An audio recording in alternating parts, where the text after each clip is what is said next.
Hi! Ako nga pala si Jasmine, ang kadama ng Saudi Arabia, Middle East. Kung nakita nyo nagbabacuum ako, abay half na lang po yan ang ginagawa ko sa ngayong maghapon. Kasi umalis ang mga amo at sila ay may pupuntahang bahay. At yun ang bahay ng nanay niya. Kaya sinasamantala ko makapag-vacuum kasi walang maiingayan. At wala rin mga batang mga abala sa'yo, mga agaw sa'yo ng vacuum, ng walis, lahat ng ginagamit ko rito, inaagaw ng alaga ko pag andito. Ganun po talaga dito sa Middle East. Kailangan mapagpasensya ka sa mga alaga mo, sumasabit sa binti mo habang naglilinis ka, o kaya panay naman utos sa'yo, panay lambing sa'yo. Ganun po talaga ang ugaling nila. Kaya dapat masanay na kayo kapag pupunta kayo dito sa Middle East na ganyan ang daratnan nyo at huwag nyong iinitan ng ulo kasi mag-aaway kayo ng amo nyo. Kailangan ng pasensya nyo ay napakahaba at lagi naka-smile kasi ayaw nila ng nakasimangot at gusto nila lagi naka-smile kahit pagod ka na, kahit naiinis ka na sa alaga mo. Kailangan smile ka lang palagi, at least kahit papano meron niyang ibubunga na ikagaganda rin ng buhay mo dito sa Saudi Arabia. Binabacuum ko tong sapatos ng aking mga amo dahil nga hindi to palagi nalilinis at ayaw nila kasing lagi nililinis to kasi nga labas-pasok sila at yung mga tsinelas sapatos na ay labas-pasok. Kaya ginagawa ko, tinataktak ko minsan mga tsinelas nila o sapatos na sa labas, or kaya naman pinupunasan ko ng wet tissue para at least kahit papano walang alikabok at hindi ganong madumi. Pero kailangan ko i-vacuum yan gabi-gabi kasi nga lahat ng alikabok na dala nila galing sa labas ay pumapasok dito sa loob ng bahay. Siyempre may mga bata tayo, kailangan maging maingat din tayo at lalo kung sensitibo ang ating mga employer. Huwag po kayo magtataka kung ang vacuum namin ay nilalagay ko sa cabinet na katulad nito. Kasi nga po yung anak na bunso ng amo ko or ang alaga kong bunso ay makulit. Kailangan yan hindi niya makikita kasi pag nakita niya yan, pinaglalaruan niya. Kaya nga po nasira yung host niya kasi binali po ng alaga ko. Pero bali na po yan nang dumating ako. Naikwento lang sa akin ng amo ko kasi nga malikot nga yung anak niya bunso. Ayun ay lalaki.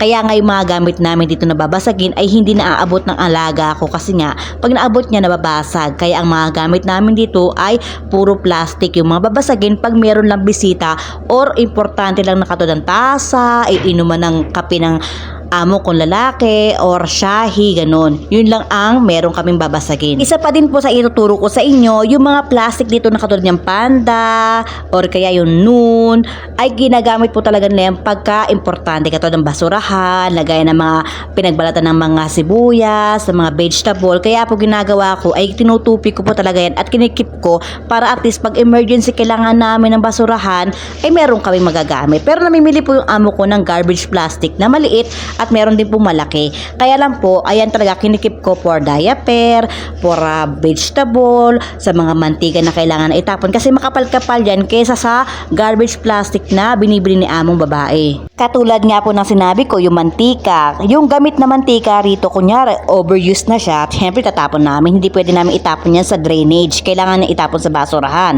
Ngayon, yung plastic na yan ang ginagamit ko kasi makapal yan. Yung garbage plastic na binibili kasi ni amo ay manipis. Hindi ganun katulad ng plastic na katulad ng sa panda, sa pamilihan, hindi. Kasi talagang napakanipis nun. Kaya mas mainam magkikip tayo ng mga ganyang plastic para at least may nagagamit tayo in case of emergency. Oh, syempre may masasabi kayo. Bakit sasabihin nyo sa akin? Ba't kailangan pantupiin? Hindi naman kailangan tupiin. Kailangan magpagandahin yung plastic. Hindi po ganun yung point ko. Kasi minsan tayo, meron tayong nilatawag na relaxation ng isip, diba? Mas nakaka-relax kasi tignan pag nakasalansan lahat or nasa ayos ang lahat ng bagay. Kaya ko ginagawang ganyan kasi hindi rin pa ako sa space kasi nga maliit nga ang kusina ng amo ko. Kaya ganyan ang ginagawa ko. So at least hindi siya kakaagaw ng malaking space. Kaysa naman sa kumpul-kumpulin mo, parang ang sakit sa mata, diba? Parang ang dumidignan. Kaya lang hindi ko naman po sinasabing makalat kayo or madumi kayong magtrabaho.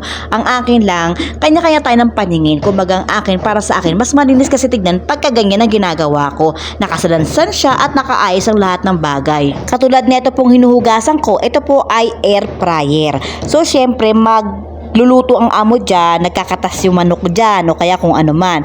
Syempre tumitigas yan. So ang ginagawa ko, nagpapakulo ko ng tubig, binababaran ko muna siya ng peri, tapos binubuhusan ko na mainit na tubig, tapos ililib ko siya ng 1 hour, saka ko siya babalikan, then saka ko siya babrushin para matanggal maigi yung mantika niya at yung mga nakasingit-singit na mga karne-karne or sauce dyan sa air fryer. Mas mainam nang babaran nyo muna siya ng peri, tapos buhusan nyo na mainit na tubig para at least yung mga liquid na natuyot dahil sa init ng air fryer ay magiging liquid ulit at madali lang siyang tanggalin para sa atin.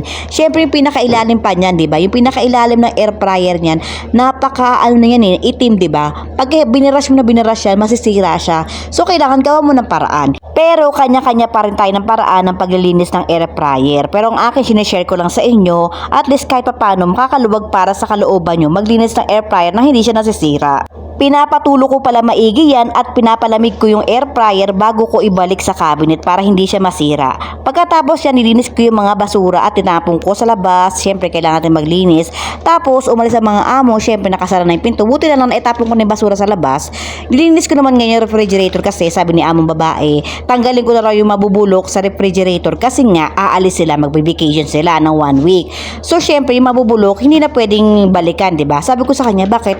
Papatay mo ba yung aircon or yung refrigerator, yung lamba? Sabi niya, hindi naman to kasi masisira ngayon naman ng freezer. Sabi ko, pero naman yung mga gulay-gulay na hindi naman siguro kung hindi naman papatayin yung pinaka main switch ng buong bahay, ay hindi naman masisira yung laman ng refrigerator. Kaya sabi ko sa kanya, sige, pupunasan ko na lang ng tissue, kasi babahal ko na lang ng tissue yung mga natitirang gulay. Kasi sayang naman kung itatapon natin, kung pwede naman kainin pagkatapos ng 1 week, kasi nga fresh pa naman siya, kabibili mo lang naman. Kaya sabi ko kay amo, sige, gagawin ko ng paraan, lilinisin ko yung refrigerator, tatanggalin ko na yung mga dapat itapon at para wala ka na ring isipin. Para bukas, lahat ng basura, itatapon ko na sa labas para pag alis natin, ay wala yung basurang may iwan dito sa loob ng bahay. Nasanay na rin kasi sa akin si among babae at si among lalaki na lagi nililinis ang refrigerator, lalo na pag nakikita ko overloaded na, marami na nakalagay na hindi naman kinakain, dapat nang i-dispose. Nasanay kasi sila sa akin ng ganun yung mga gulay na nabubulok, tinatanggal ko na, tapos binabalikan ko ng